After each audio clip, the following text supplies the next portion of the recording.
Taga sa leeg hanggang sa mamatay ang isang foreman sa Compostela, Cebu.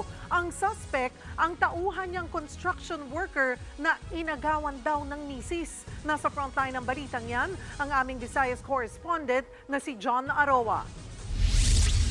May taga sa leeg at wala ng buhay ng datnan ng mga otoridad ang lalaking ito sa barangay Dapdap sa Compostela, Cebu noong Sabado. Siya si Rodelio Bihok, isang foreman.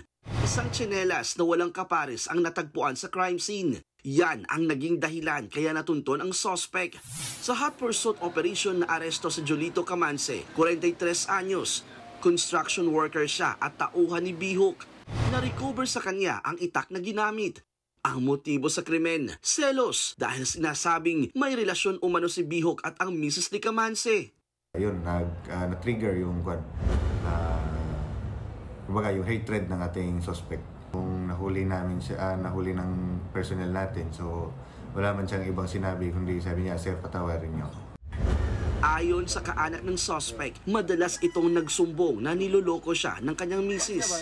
Lagi daw pumupunta sa construction site ang misis at nakipag-iinuman.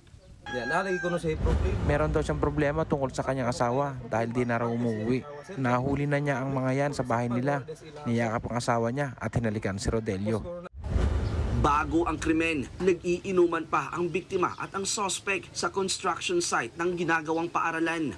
Umalis umano saglit ang biktima para magatid ang isang kasamang babae.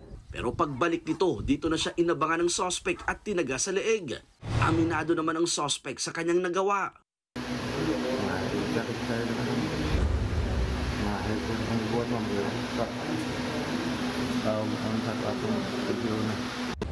Nahaharap ang suspect sa kaukulang kaso. Sinubukan naming kunin ang panig ng misis ng suspect pero tumanggi siyang magbigay ng pahayag. Nagbabalita mula sa frontline, John Aroa, News 5. Mga kapatid, Cheryl Cosim po, huwag maging huli at maging una sa lahat sa balitaan.